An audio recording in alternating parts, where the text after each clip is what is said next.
Yes, we are live now. Yes, ma'am. Hello, everyone. Welcome to another Trauma Talk Tuesdays segment with myself, your freedom coach, Nataushia Miller, and our guest speaker this evening, radio host of The Source Keeper, Baruti Alexander. He is here to Source share, Seeker Hour. huh? The Source Seeker Hour. The Source Seeker Hour. I don't know why I was saying Source Keeper. The radio host of the Source Seeker Hour, and you can find them on Facebook and YouTube. So, we are here this evening to discuss with you all the paradox of existence. Very indeed interesting topic.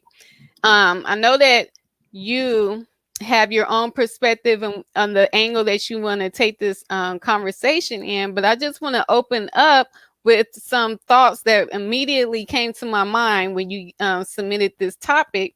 And I thought about the paradox of existence when it comes to our pursuit of freedom. And it's not necessarily only just the freedom to live how we want to live, but the freedom to be who we are, to be our authentic selves, while living in a culture, a systematic culture that's full of social status, structure, stereotypes, stigmas, the pressures of the status quo, all of these things, and how that can probably hinder our process of really fully discovering, embracing, and becoming and actually being who we are authentically. So share with us, Baruti, what your perspective on this topic, the paradox of existence, and why this is so important for you, and why you think this is necessary for us to have a conversation as it regards to trauma.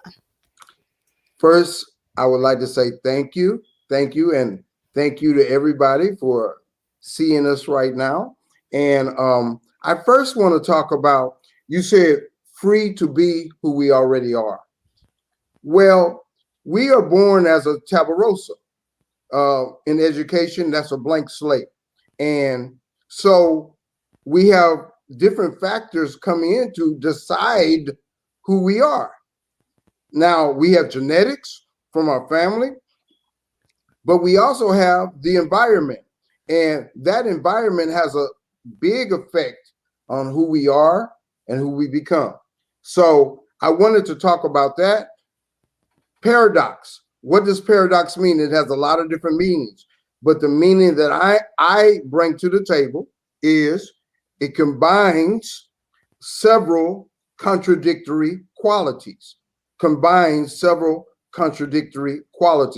that's certainly true for existence as Black people and all human existence. And I'm going to come back to that often, because first, we're human beings.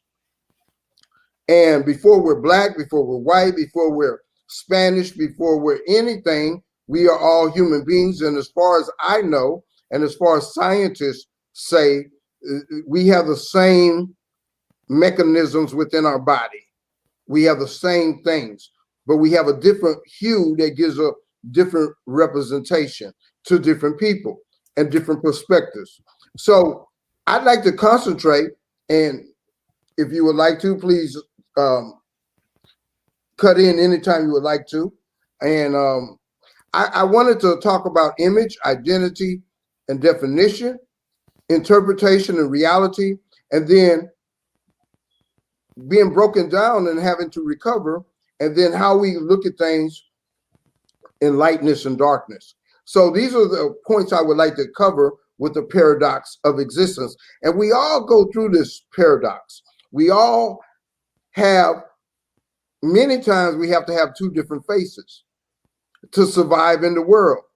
I tell the story many times. I talk in this manner, and a lot of people call it proper, but I got a whole nother side to me. I go up to the corner store and they come up to me and they say, man, come in the morning.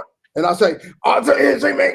So I got that whole nother side to me that, and a lot of times we have to have that. according to where we are. Our ancestors had to go through a lot of that dichotomy. When I say ancestors, I say our Black ancestors had to go through a lot of things. They couldn't look certain people in the eye. They couldn't be strong, but inside they wanted to be strong. So there's so many different aspects when we talk about the paradox of existence. First, let's go to the five senses. What we see, what we hear, what we smell, what we taste, what we touch, it all shapes our reality.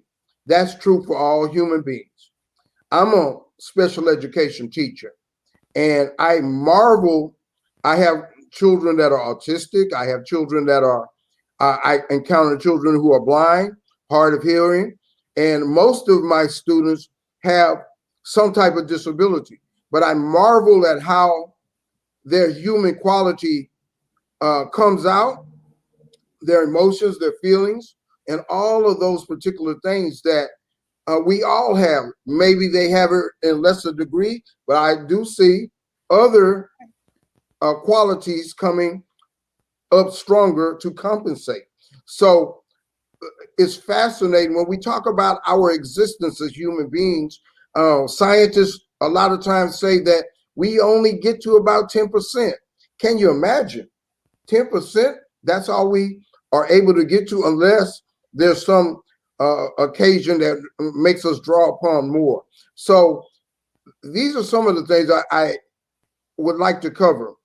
How we interpret our reality. How do we interpret it? It can only come from our experiences. It can come from the things that we see, and then what we have been taught that those things that we see are. So we all have a certain bias. So we can't say that, somebody has more of a bias than others. They have more power to enforce their bias. They have more power to enforce their bias. So what we see with our eyes, it conveys an image. How do we interpret and define the images and the things that we see and what we have been taught? Our experiences as Black people 100 years ago were different. And 100 years from now, they're going to be different. I remember when I first got my pager. Oh, that was a great thing.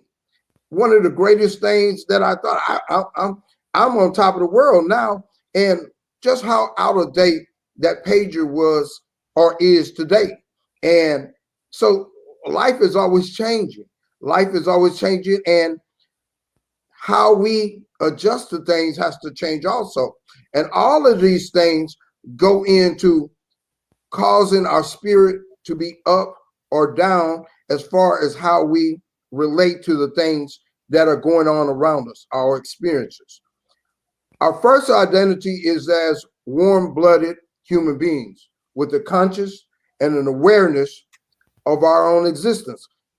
That is true for, of course, it's true for all humans, but all mammals, all things that are alive have some aspects of that.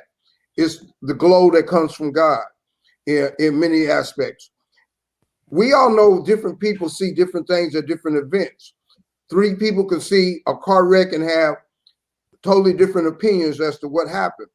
And that's why it's so important to be able to have a say or have a voice to be able to express.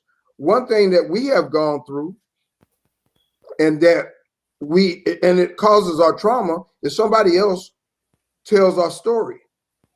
If someone else tells our story, I had a friend of mine, an acquaintance of mine, said, I know you better than you know yourself. I just said, how is that even possible? How is that even possible?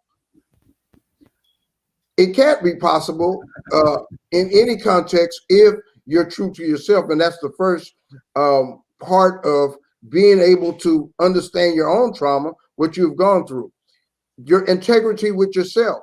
You have to be able to be honest with yourself. You can't let nobody else come in and tell you this is your reality. Because as I just talked about, the way you see things may not be the same as that person. So they may do something 100% and it works all the time in the way they do it. You try to do the same thing, you never get it right. So you have to start with that. That doesn't mean that you can't listen to other people and take advice from other people. I'm not saying that, but understand and be honest with whom you are. We come from a culture, we come from a system that, going back to Greco-Roman biblical days, that was established a certain mindset that promoted and enforced an expectation upon the world. And we are still living with those particular expectations. Some are good, some are bad. I'm not saying that. I'm just saying what is. I will say this, though. I have been to other countries in the world, and as far as what we have available to us in America, we have some of the best things that the world has ever seen. And we are still the envy of the world in so many different aspects. So I'm not saying that, but we have to be honest that certain things have shaped who we are. And if we understand that, then we understand some of the reasons for our trauma. There was an old scientific experiment. Many of you all know about it, about the dolls. They gave the kids a white doll and a black doll. And undoubtedly, no matter what the situation was, that child, when they asked them to choose the positive child, they chose the white child. When they asked them to choose the evil child or the bad child, they chose the black child. This is scientific. So we come with some of those ingrained things within us. So we have to find a way to overcome that within ourselves first, within ourselves first. And it is not an easy thing. All the time we have so many images all around us that come into us. You have TV, you have radio, you have peers, you have your workmates, you have so many different things. So you have so many different factors that you have to deal with on a constant basis. So you have to consistently work on replenishing the positive, replenishing the positive. You have to constantly work on that. I'm speaking today. I go through it all the time. I go through depression. I go through the battle. So I'm talking as one that is in the middle of it, fighting with it, dealing with it. A part of what I always wanted to get the opportunity to be able to talk about was some of those difficulties that have come in that I have had to battle against all my life. So that has allowed me to be a better expressor. Matter of fact, if I go back, it was one of the reasons why I started the Source Seeker Hour. Back before, you all may not believe it, I was a shy, stumbling, worded man. I couldn't bring them out very easily. But over time, now I've always had vocabulary and words and so forth, but I wrote them down. That's why I became a writer first before I became a speaker. I became a writer because I had to get it out. It had to come out. I had to find a way to get it out. But now I can speak a little bit better. I still got more work to do on all facets of bringing my expression to the screen. However, I'm here. I'm seeking to get better. That's a part of what being a source seeker is. You're always seeking to get better. We all have some elements of trauma that we have been through. Our trauma as Black people is a little different. Now, we all have human qualities, but there are certain things that, as I talked about with the doll, that is embedded in us. And it's not good to hide away from it, to say, I don't even want to recognize that possibility, because it's there. You have to understand the psychology and that embedded part of us is going to be there, and you have to find a way to overcome it, get past it, and work past it. Work in a way that can help you to feel. And it's a constant. It's a constant. It is a very constant thing that you're always going to have to deal with. Now, I don't want to be pessimistic because it's a beautiful thing. It is a very beautiful thing. And in all of its aspects, the journey, the freedom, the growing a little bit every day, the joy that you feel by saying, I couldn't do that yesterday because I was afraid, but today I can do it. Today I feel a little bit better because, hey, I understand a little bit more. It doesn't scare me anymore.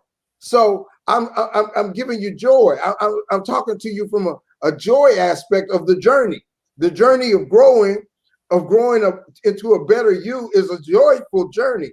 I'm sure you would agree with me, Nataushia. So it's a very joyful journey, and understand the journey that you're on, and don't suppress it. A lot of people do not like to talk about the trauma that they've been through. That is their choice. I find that it's helpful. It's more. It's more releasing, and you're not holding it in. So I would encourage people to find a way to talk about the things that they go through. I talk about my depression for whoever would like to listen, given limits of time and so forth. But it's releasing. It can only help you to be a more full you because you are allowing some of that to come out. I feel so much. I feel it now. I feel it now. It's there. I feel better now that I'm talking than when I first started out because certain things are coming out. I feel it. I feel it happening. So this journey of freedom from trauma is a very joyful journey. It's very much so. And there's so many things that we have to find a way to keep on working to overcome. We've been through so many things. As I talked about, that acceptance, that declaration kind of was set up against us before we were born. That declaration in some context. But it's so important that you do not accept it. Don't say that I am less than. Don't say, even though everybody in this room, 100 people say, you're less than. No, I'm not. No, I am not. So keep finding a way to release it, to allow that spirit to come out, to be able to help you to be true and have deep integrity with yourself.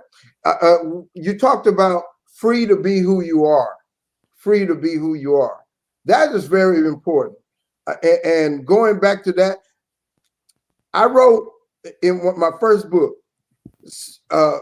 seeking to catch up with who I already am. That was the name of the article. Seeking to catch up with who I already am. And it was in a journey of understanding. I think I was 29 when I wrote that. So it's been a while, but I've had these thoughts. Now, I couldn't speak that at that time, but I wrote it down and I knew what I wanted to do.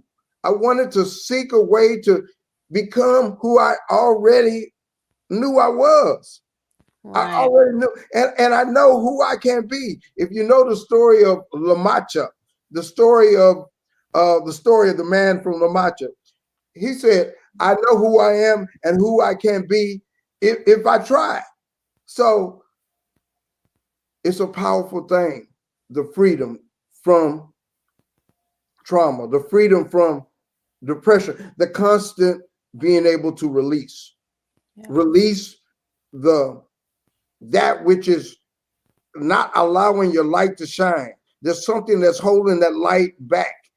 How do you get away from that? How do you release that? How do you overcome that?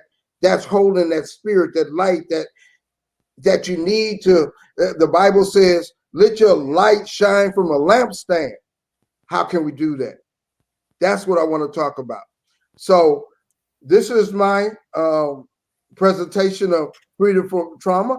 I certainly have a whole lot more that I could always share, but I'd like to turn it back over to you, Nataushia, so that and I'm right here if you want to talk or somebody else wants to talk. All right. Awesome. That was great. That was great. Thank you, Miss Helen, for chiming in for the live broadcast and all of your comments in the chat. And to those of you who are watching live and have yet to chime in the chat, it's all good. And to those of you who catch the replay, thank you for joining us.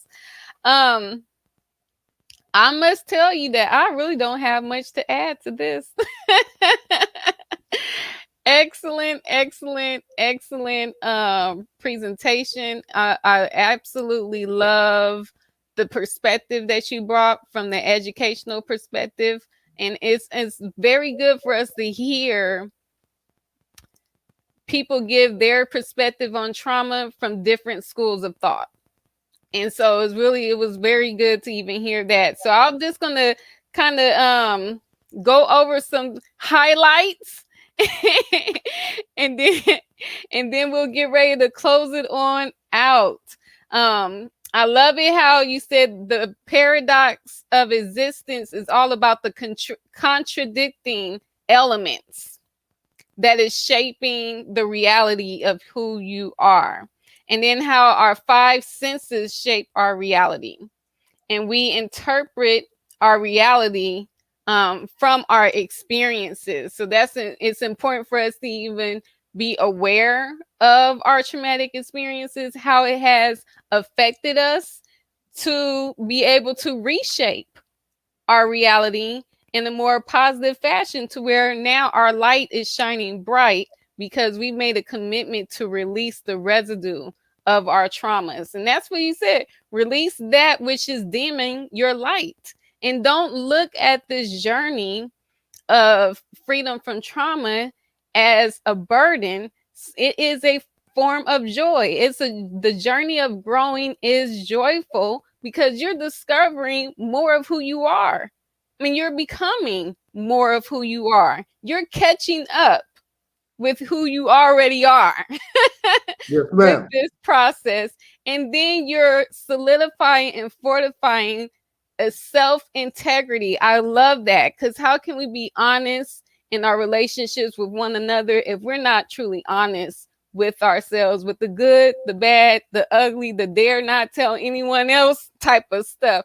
We have to be okay with all of those components of also. So overcome within self first before you try to help someone else. That was another nugget. Well, let me qualify that now. As many times you're going to have to do work on yourself and help others at the same time. The Bible says you have to laugh and cry at the same time. You have to do many things at the same time. So yes, look out for yourself, strengthen yourself, but understand as you become stronger, you can help people because they see that growth. So don't just limit yourself and go into your hiding place. Work with others also, but understand that you're still in the process of growth, and keep that in perspective.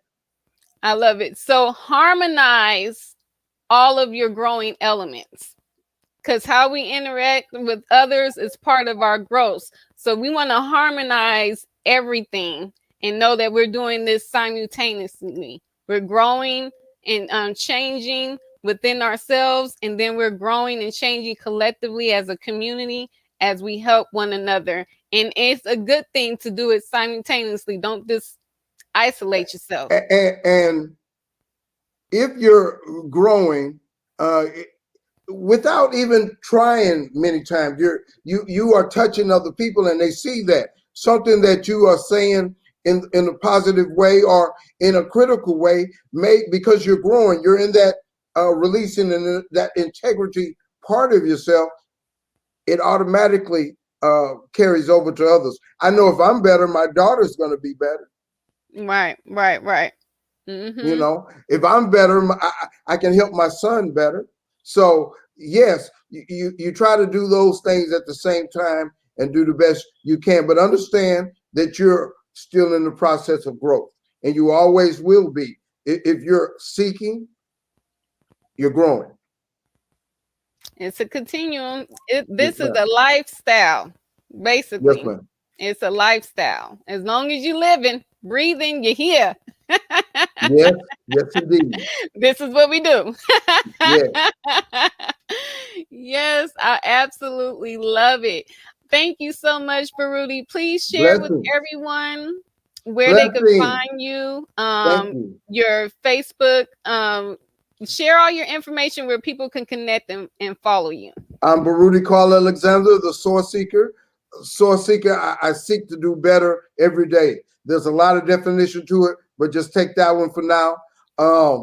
I'm the founder of the Brightest Source Group.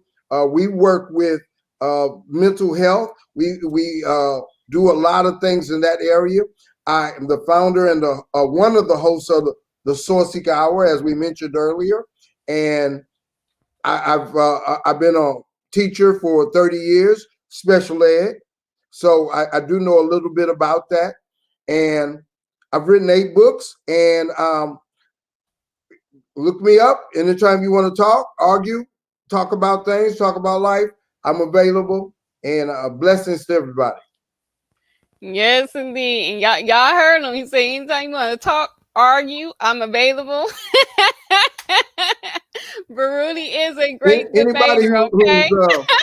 anybody who has reached out to me and said, "Hey, I, I don't understand what you're talking." They know they get Right, an earful. So yes, right, right, if you would right. like to Yes, share and have a different opinion, we can talk about it. yes. Awesome. I love it. I love it. I love it. You could definitely get some intellectual stimulation by having a conversation with Baruti. Okay. So be prepared for that. If you don't engage the process of critical thinking now, you will after a conversation with him. Yes, yes, yes. I love it. I love it. I love it. So thank you so much again, Baruti, for joining us for a Trauma Talk Tuesday segment.